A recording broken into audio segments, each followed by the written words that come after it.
Thank you for joining me on this adventure. Your presence means the world to me. Welcome to our video on Colonia, United States. We're thrilled to have you here. Colonia in the United States. A colonia is a type of unincorporated, low-income, slum area located along the Mexican states border region that emerged with the advent of shanty towns. The colonias consist of peri-urban subdivisions of substandard housing lacking in basic services such as potable water, electricity, paved roads, proper drainage, and waste management. Often situated in geographically inferior locations, such as former agricultural floodplains, colonias suffer from associated issues like flooding. Furthermore, urbanization practices have amplified the issues, such as developers stripping topsoil from the ground to subdivide land, and the resulting plains then become breeding grounds for mosquitoes and disease. Traditional homeownership financing methods are rare among Colonia residents, and so the areas consist of ramshackle housing units that are built incrementally with found material on expanses of undeveloped land. Colonias have a predominant Latino population, and 85% of those Latinos under the age of 18 are United States citizens. The U.S. has viewed border communities as a place of lawlessness, poverty, backwardness, and ethnic difference. Despite economic development, liberalization, intensification of trade, the strategic geographic location of the southern U.S. border region does not stop it from being one of the poorest in the nation. Most cases had shown that its communities formed after landowners illegally sold and subdivided rural lands, often to buyers who did not understand the terms under which this land was being sold. The contract for deed through which plots were offered by land developers often had false promises that utilities would be installed. The majority of the communities have no water infrastructure and lack wastewater or sewage services. Where sewer systems exist, there are no treatment plants in the area, and untreated wastewater is dumped into arroyos and creeks that flow into the Rio Grande or the Gulf of Mexico. More than 2,000 colonias are identified within the U.S. The highest concentration is in the Rio Grande Valley, Texas, with others in New Mexico, Arizona, and California. Evidence suggests that there are more than 1,800 designated colonias in Texas, around 138 in New Mexico, 77 in Arizona, and 32 in California. These settlements are part of an informal sector or informal economy that is not bound by the structures of government regulations within labor, tax, health and safety, land use, environmental, civil rights, and immigration laws. Let's now shift gears and explore etymology through a critical lens, uncovering its strengths and weaknesses. The Spanish word colonia means a colony or community. In Mexican Spanish, it is specifically a residential quarter, and a colonia proletaria is a shanty town. In Spanglish, the English-Spanish mix, colonia began to be used to refer primarily to Mexican neighborhoods about 30 years ago. A 1977 study uses the term colonia to describe rural desert settlements with inadequate infrastructure and unsafe housing stock. Since these Hispanic neighborhoods were less affluent, the word also connoted poverty and substandard housing. In the US, colonias became a common American English name for the slums that developed on both sides of the Mexican states border. The history of the word colonias in the United States, and its interpretation through politics, suggests that places called colonias are not to be perceived as natural or prosperous communities. In many parts of Texas, Spanish-language terms are often used to frame and highlight a class difference.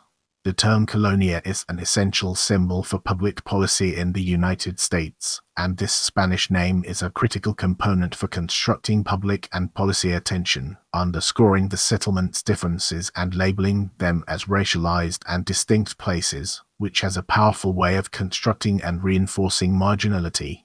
With the groundwork laid, let's now examine definition and its connections to our previous discussions. Section 916 of the Gonzales National Affordable Housing Act 1990 NAHA defines colonias as any identifiable community determined by objective criteria that include the lack of potable water and adequate sewage systems, the lack of decent, safe, and sanitary housing, and which were in existence before the passage of the Act. According to the U.S. Department of Housing and Urban Development (HUD), the term colonias has a specific meaning within the U.S., referring to a community within the rural Mexico's border region with marginal conditions related to housing and infrastructure. Other definitions and criteria for a colonia are used by the Environmental Protection Agency, the U.S. Department of Agriculture, and the Texas Code. In the following segment, we'll be examining history in greater detail. Researchers traced the first colonias in Texas to the Urs and early Urs. These appeared as an informal housing solution for low-income, predominantly Hispanic wage earners through a model referred to by scholars as the incremental approach. Due to the rise of the maquiladora industry, foreign-owned factories in Mexico creating goods for export, border population quickly grew and in 1965 created a housing shortage for these workers. The overlap of four variables attributed to the development of colonias: high demand from a population of low-income wage earners meeting a low supply of affordable housing, a supply of low-cost and fruitless land, the absence of regulations on the subdivision of that land, and a legal way for that land to be sold to individuals. Land developers began purchasing low-value land in peri-urban areas where strict enforcement of housing and environmental laws was either weak or non-existent. During this period, the sale of raw lands without basic housing policies was lawful. Colonias were hidden from view due to physical isolation, and properties were divided into small lots, which would be bought by low-income families via contracts for deed. These deals, which sold unimproved lots, included undocumented and thus unenforceable promises to provide basic provisions such as water, sewage, and electricity. Because these deals lacked a foreclosure period or buyer's protection, any property that was not paid in full could be repossessed and resold by the sellers, who retained title for the land and were allowed to keep all payments the buyer had made. As more dwellings appeared with minimal infrastructure, the value of the land decreased and ultimately became more affordable as a living option for low-income families on the border. Colonia communities grew rapidly in the Urs when the number of residents almost doubled from 1990 to 1996. This can be subject to the effects of globalization and the passage of the North American Free Trade Agreement NAFTA in 1994, which industrialized the Mexican states border, created many jobs, and encouraged migration. People shifted from traditional agricultural labor to work in transportation, construction, and manufacturing.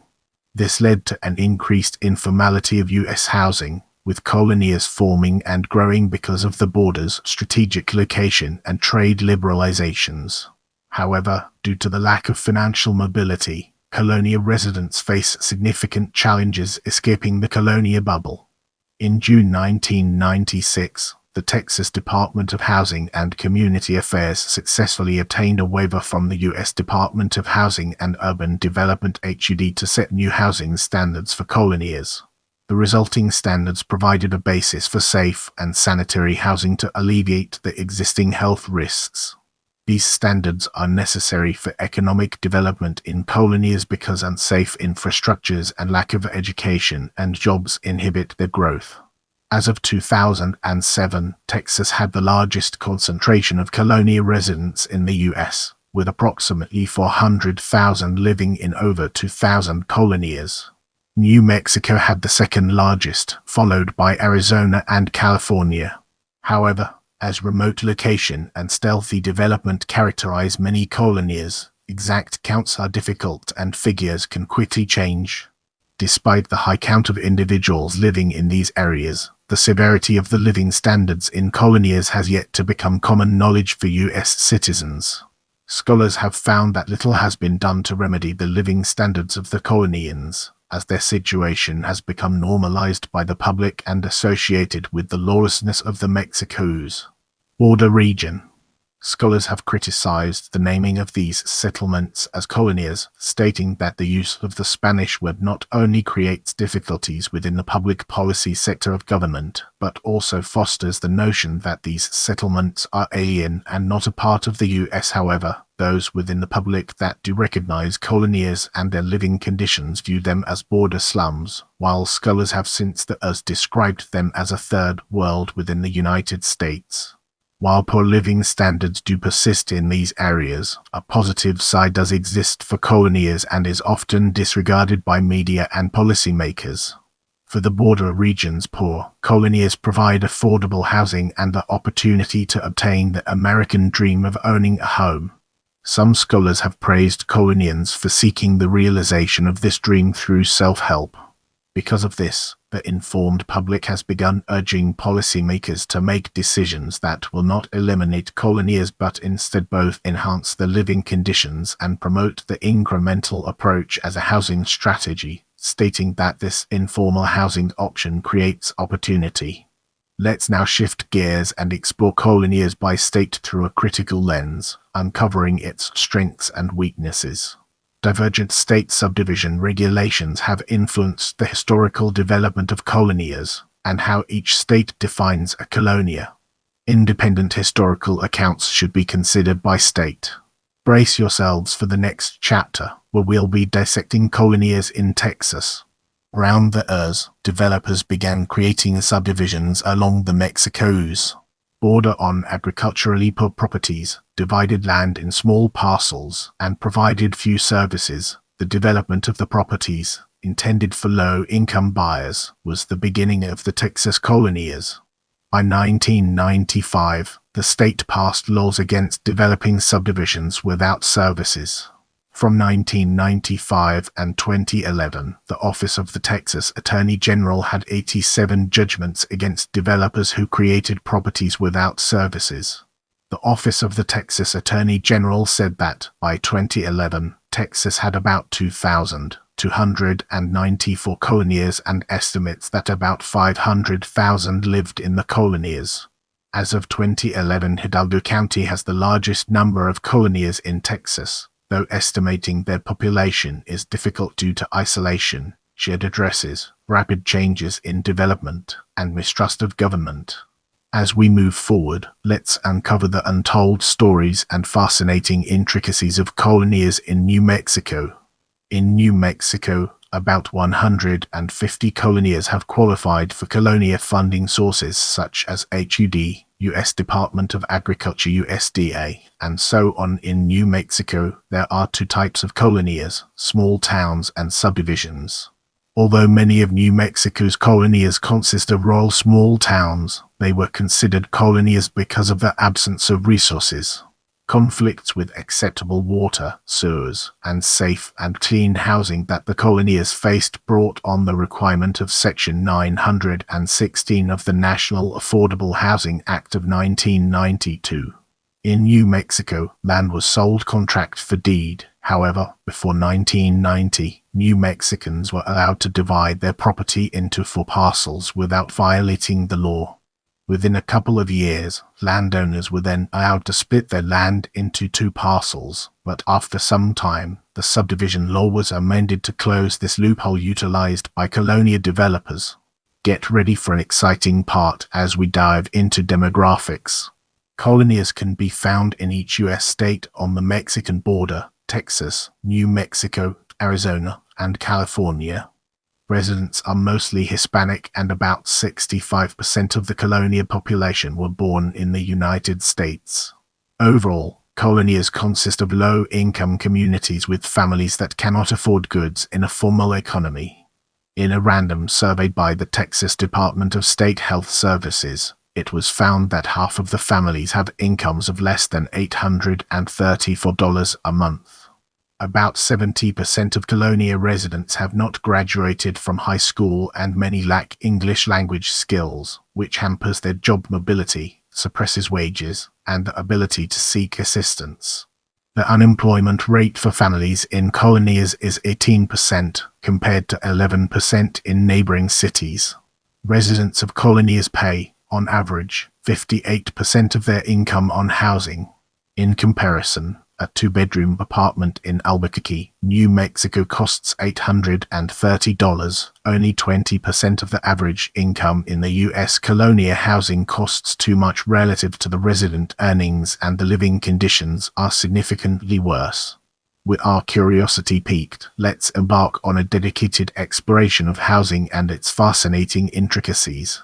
Colonias may be lacking in all types of essential physical infrastructure and public services, such as clean water, sanitary sewage, and adequate roads.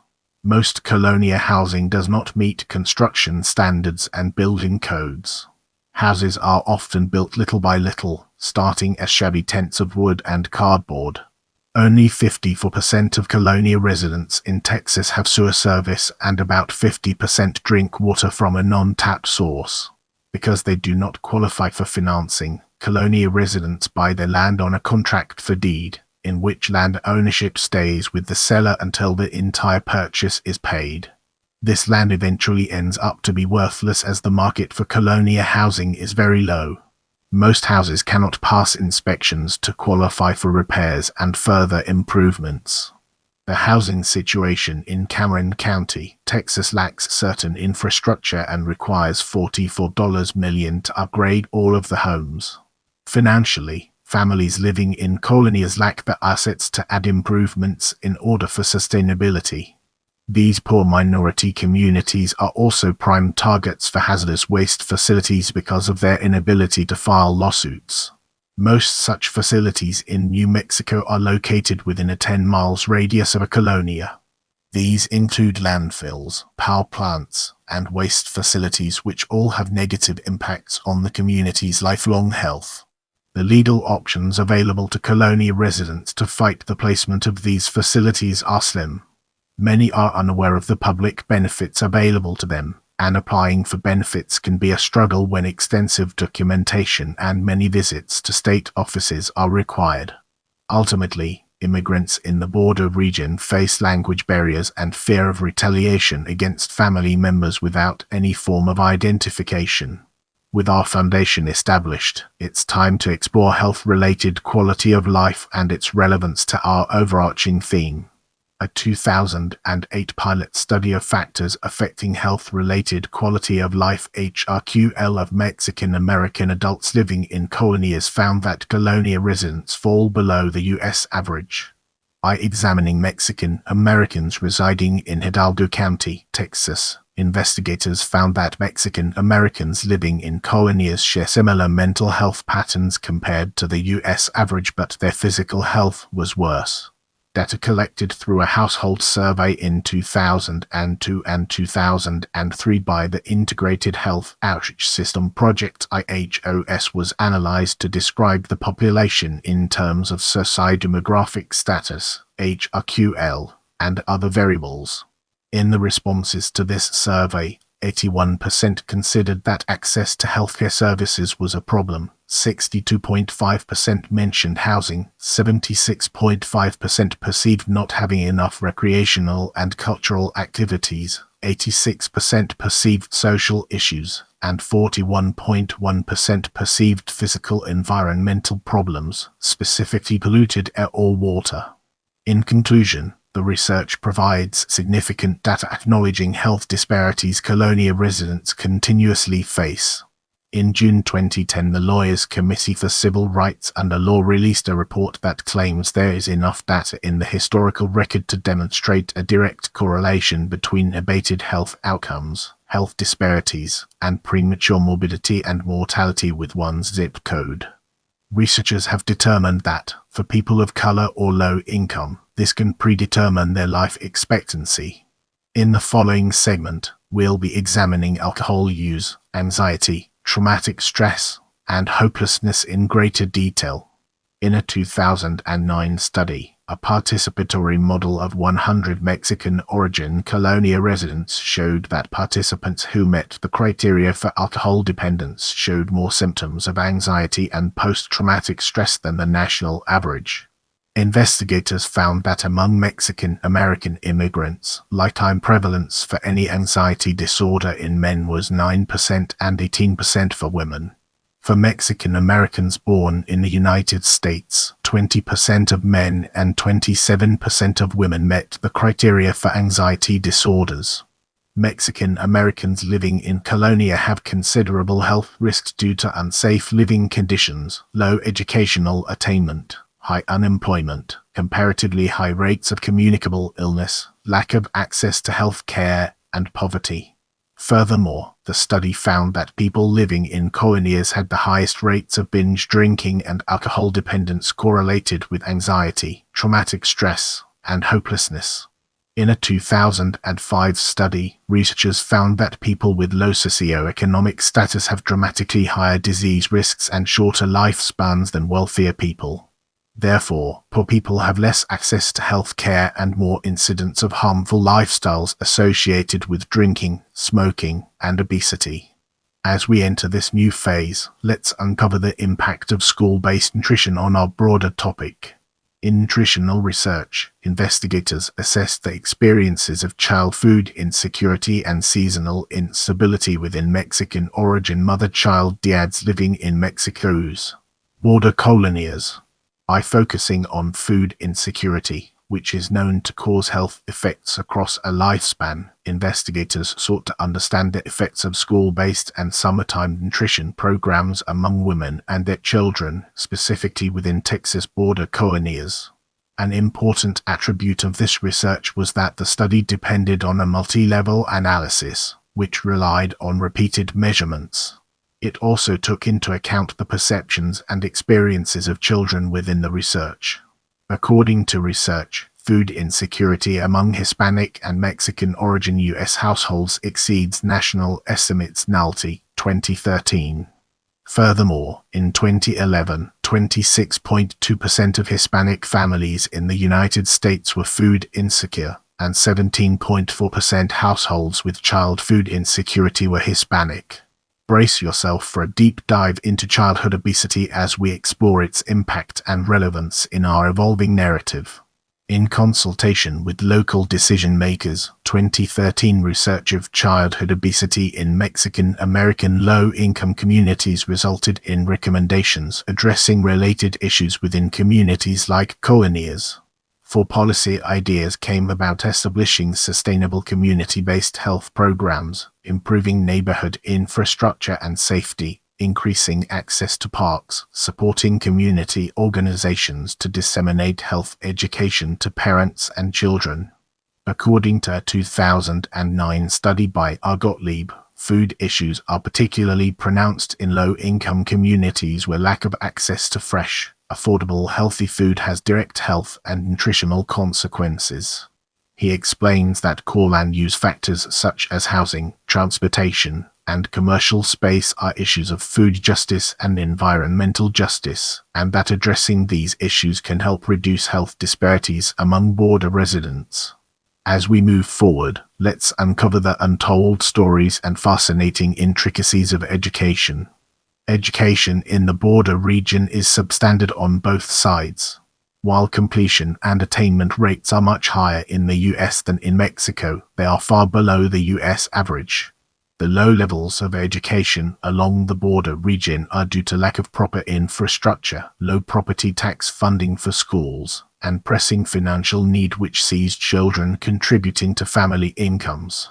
The primary problem with the education system in colonias is the lack of funding. In Texas, the Texas Education Agency determines education directives while the majority of school funding comes from local property taxes.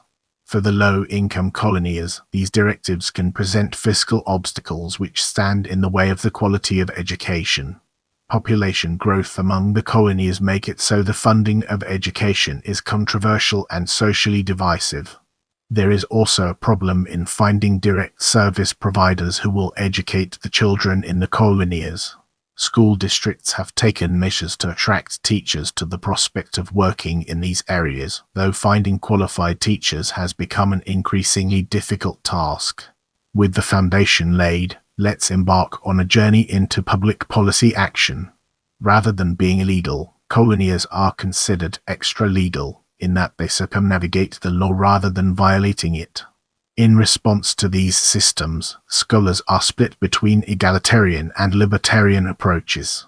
Those that support the egalitarian approach believe that colonies currently demonstrate a notion of inferiority for those that dwell there. In response, they propose standards of living enforced by government regulation. However, supporters of the libertarian style favor the informality of this living system for providing an affordable housing option for those in need, and criticize government action to impose living standards without providing Colonians with the resources to sustain them. The housing quality of Colonias continues to be unregulated. Informality in housing continues to expand while the social distance between the middle class and lower class expands. Fewer opportunities are available to the uneducated and poor. However, legal expert Jane Larson has proposed a policy of progressive realization, which would gradually extend standards in Colonias.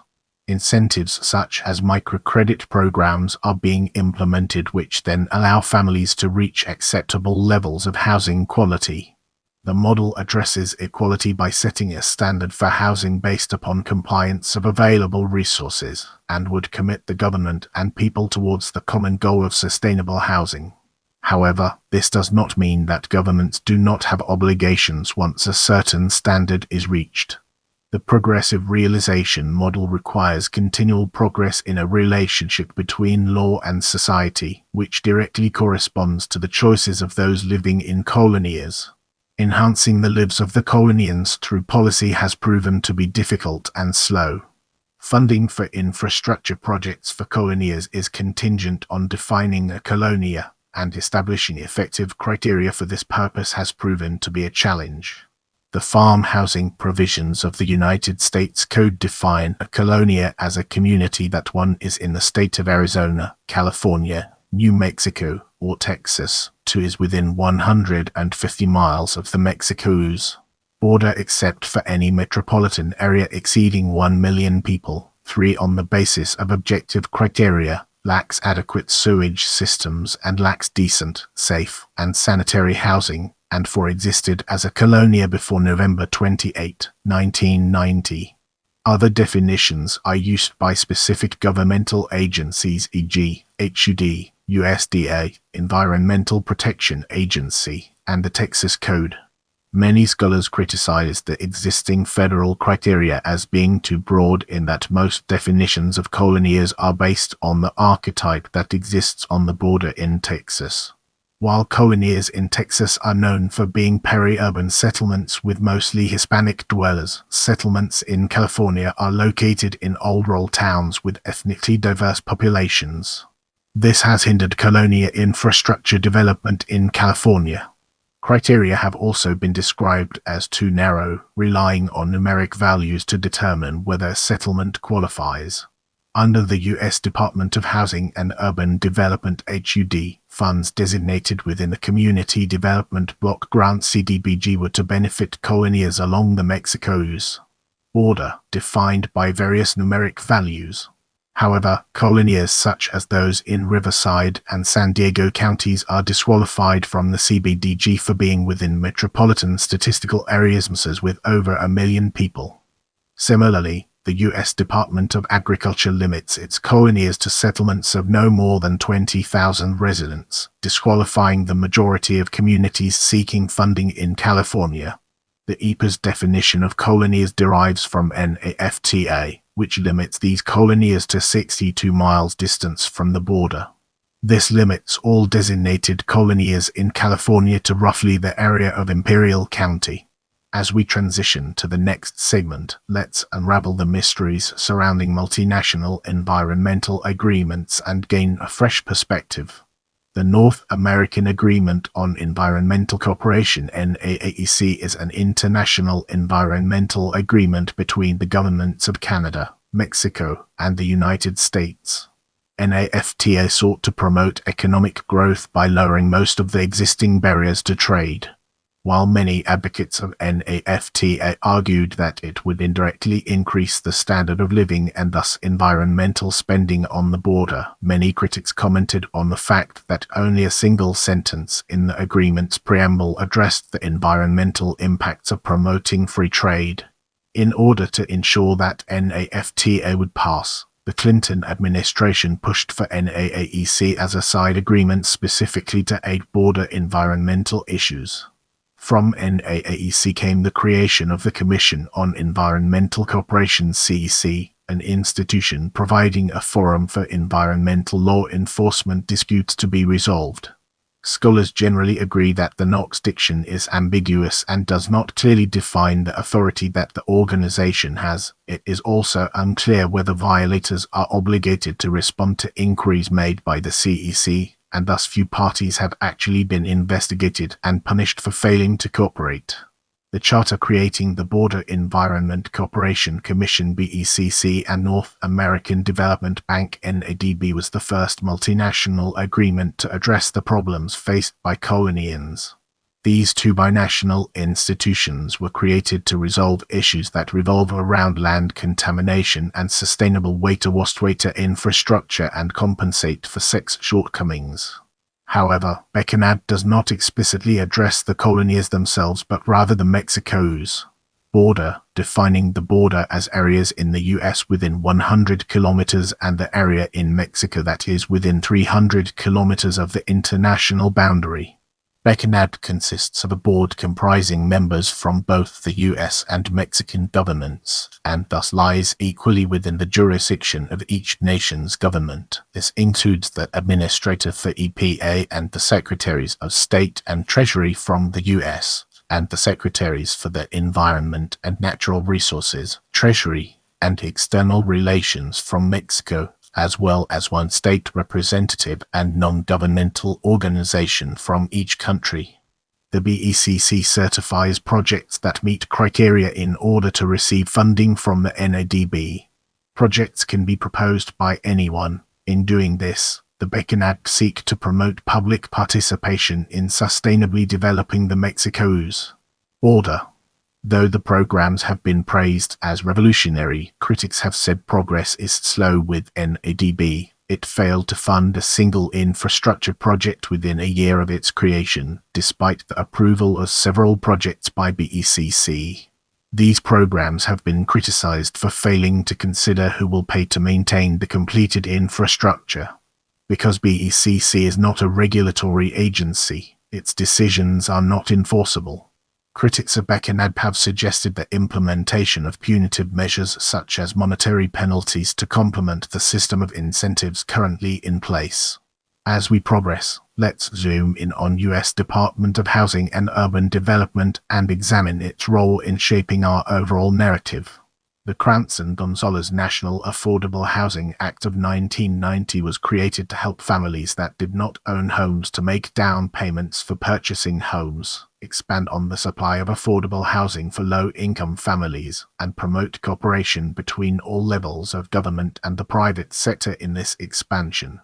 The Act is considered one of the most important policies relating to U.S. colonies for setting aside funds from the Community Development Block Grant Program (CDBG) to go directly towards enhancing their living standards and bringing to the public an awareness of colonies in California, Arizona, and New Mexico.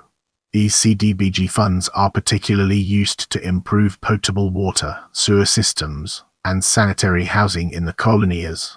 The Act is credited for inspiring other agencies, such as the EPA, to fund programs targeting development on the Mexico's border. Critics have stated that HUD's focus has been on preventing the development of colonies rather than seeking to provide those of low income with a larger supply of affordable housing. As is the case with Becanad, critics have also claimed that the projects seeking to improve infrastructure have been underwhelming. Scholars have urged the HUD to make use of its ability to work with the private sector by encouraging private investment in the direct development of the current colonies. Rather than eliminating the colonies, many have proposed to instead have the private sector create better dwellings at low costs within the area while also improving the already established dwellings. In the upcoming section, we'll be dissecting advocacy groups and exploring its intricate connections to our topic. Housing and community advocacy organizations work to alleviate poverty in colonias by promoting self-help housing programs that provide Colonia residents with resources to build their own homes, fostering community empowerment and raising public awareness. These groups include the Texas Low-Income Housing Information Service TLIS, an affordable housing advocacy nonprofit organization, and the Colonias Development Council in New Mexico. Let's now zoom in on additional sources and uncover the hidden gems that lie within. Pepin, Madeleine, Texas Colonias, an environmental justice case study. Hentoon, Laura and Becker, Barbara, 2001, Colonias in Arizona, a changing definition with changing location. Don't forget to hit that notification bell so you never miss an update from my channel.